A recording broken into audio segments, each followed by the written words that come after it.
दावा हा मी पाटणच्या न्यायालयामध्ये दाखल केलेला आहे।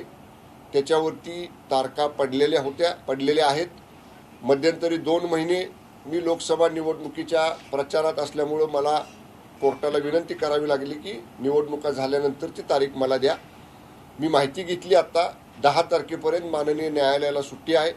न्यायालयाची सुट्टी संपल्या मी स्वतः न्यायालयामध्ये हजर होऊन जी पाठीमागची केस आहे, ललित पाटील केसमधली जी मी दावा केलेला आहे श्रीमती अंधारेंवर, त्याच्या बाबतीत तारीख लवकर लावायची विनंती माननीय न्यायालयाला करणार आहे। आणि त्याच विनंतीबरोबर ही केस पाटण न्यायालयामध्ये असताना परत श्रीमती अंधारेंनी काल पुण्यामध्ये माझ्या नावाचा उल्लेख केला। त्यामुळं एक अवमानकारक याचिका प्रलंबित असताना तसाच परत उल्लेख करून श्रीमती अंधारेंनी एक प्रकारे न्यायालयाच्या अमृत नोनी गॅस्ट्रिन, अपचन, ऍसिडिटी, गॅस्ट्रबल ह्यापैकी तुम्हाला कुठलाही गॅस्ट्रिक प्रॉब्लेम झाला, उपाय एकच, अमृत नोनी गॅस्ट्रिन। न्यायालयीन प्रक्रियेला सुद्धा आपण जुमानत नाही हे दाखवून दिलेलं आहे। ही एक बाजू। आणि काल जो राज्य उत्पादन शुल्क विभागामध्ये कार्यालयामध्ये जाऊन जो प्रकार विधानसभा सदस्य श्री धनगेकर आणि श्रीमती अंधारे यांनी केलेला आहे, त्यांना आजच या ठिकाणी नोटिशीची प्रत माझ्याकडे आहे। आजच माझ्या वकिलांच्या मार्फत मी त्यांना कायदेशीर नोटीस डिफॉर्मेशनची बजावलेली आहे। 3 दिवसामध्ये या प्रकरणामध्ये जो त्या ठिकाणी त्यांनी माझा उल्लेख केलेला आहे किंवा ते खोकं दाखवलेलं आहे, त्याच्यावरती फोटो टाकलेला आहे, याच्या बाबतीत त्यांनी विधान पाठीमागं घ्यावं, बिनशर्त माफी मागावी। अन्यथा आमदार श्री धनगेकर यांच्या विरोधात सुद्धा अशाच पद्धतीची न्यायालयीन कारवाई ही या ठिकाणी केली जाईल। मी आज राज्याचा एक मंत्री म्हणून माध्यमांच्या मार्फत राज्यातल्या जनतेला नम्र विनंती करत आहे, आवाहन करत आहे की अशा पद्धतीचं श्री धनगेकर आणि श्रीमती अंधारे यांनी केलेलं वक्तव्य हे निराधार आहे। याच्यात कुठलंही तथ्य नाही, त्यांच्याकडे कुठलेही पुरावे नाहीत। केवळ आणि केवळ स्टंटबाजी करण्याचा एक केविलवाना प्रयत्न आमदार धनगेकर आणि उबाटाच्या श्रीमती अंधारे या ठिकाणी करतायत।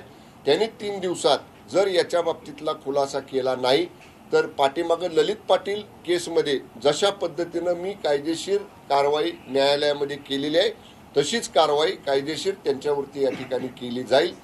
याचबरोबर माझ्या राज्य उत्पादन शुल्क विभागामार्फत पुण्यातलं अगरवाल प्रकरण घडल्यानंतर ज्या कारवाया केलेल्या आहेत राज्यामध्ये सर्व भागांमध्ये, किंबहुना इथून पुढे ज्या कारवाया करायच्या आहेत त्याच्या बाबतीतलं इनपुट, त्याच्या बाबतीतली माहिती, त्याच्या बाबतीतलं नियोजन मी माझ्या विभागाला घेऊन या ठिकाणी केलेलं आहे। उद्या या बाबतीतली स्वतंत्र पत्रकार परिषद घेऊन राज्य उत्पादन शुल्क काय उपाययोजना आचारसंहिता संपल्या करणार आहे त्याच्या बाबतीतली स्वतंत्र पत्रकार परिषद उद्या या ठिकाणी मी घेणार आहे। धन्यवाद। आपले काही प्रश्न असतील तर विचारा। साहेब, तुम्हाला कुठेतरी बदनाम करण्याचा प्रयत्न, कारण काही दिवसांपूर्वी आपण पाहिलं की असाच एक आरोप विनायक राऊत यांनी पण केला होता। यानंतर त्यांनी मग म्हटलं की शंभूराजे मी दुसऱ्या शंभूराजे बद्दल बोलतो, त्यामुळे कुठेतरी बदनाम करण्याचं काम उबाटा पक्ष करते। तुम्हाला काय आहे बघा, आता उबाटाच्या नेत्यांना त्यांना दुसरं कुठलं काम उरलेलं नाही। आपण बघितलं ललित पाटील केसमध्ये उबाटाच्या श्रीमती अंधारेंनी वक्तव्य केलं, मी न्यायालयात गेलो। विनायक राऊतांनी सांगितलं की शंभूराज माननीय उद्धव साहेबांच्या संपर्कात आहेत। मी असंच त्यांना अल्टिमेटम दिलं की तुम्ही 24 तासाच्या आत खुलासा करा नाही तर तुमच्यावर कायदेशीर कारवाई करीन। मी इशारा दिल्या विनायक राऊत काय म्हटले माध्यमांच्या पुढे येऊन की हा शंभूराज देसाई तो नाही। तर मी परत त्यांना म्हणलं दुसरा कोण हा शंभूराज आहे तो तरी एकदा पुढे आणा, जो माननीय उद्धव साहेबांच्या संपर्कात आहेत। ते आणू शकले नाहीत। तथ्यहीन बोलायचं, पुरावा नसताना बोलायचं आणि मी म्हणतो तसं स्टंट करायची सवय ह्या लोकांना लागलेली, कारण जनतेने ह्यांना नाकारलेलं आहे।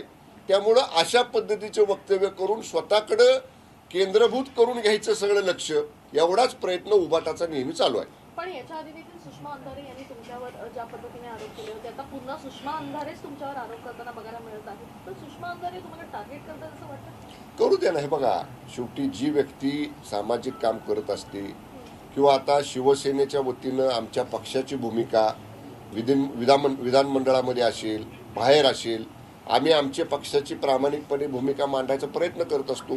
आणि ज्यांना वाटतंय की आमच्यासारख्यांच्या बोलण्यामुळं त्यांना नुकसान होणार आहे, अशी लोक मग आमच्यासारख्याला बदनाम करण्याचा प्रयत्न करतात. पण मला एवढंच माहिती आहे की आम्ही प्रामाणिकपणे काम करतो, नियमाला धरून काम करतो, राज्याच्या हिताचं, पक्ष संघटनेच्या हिताचं काम करतो.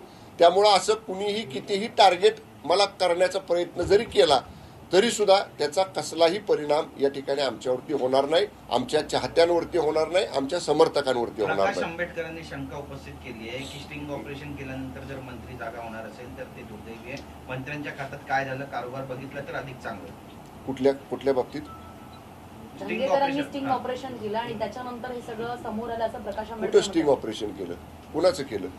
कुठं त्यांनी स्टिंग अनेक ऑपरेशन कुठलंच व्हिडिओ आणि त्यांनी जे पुणे पोलिसांसमोर जे मांडलं की हे इतके पैसे खातात, तितके पैसे खातात. मला एक सांगा मॅडम, उद्या यादी कुणी लिहिल आणि कोण कुठं पैसे खातं म्हणून दाखवल, त्याचा पुरावा द्या ना.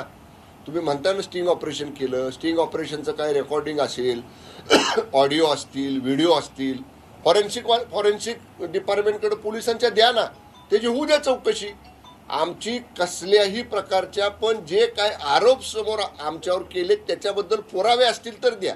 पुरावे काय नसणार आणि हवेत तीर मारायचे असल्या हवेत तीर मारणाऱ्यांकडे आम्ही या ठिकाणी फारसं लक्ष देत नाही.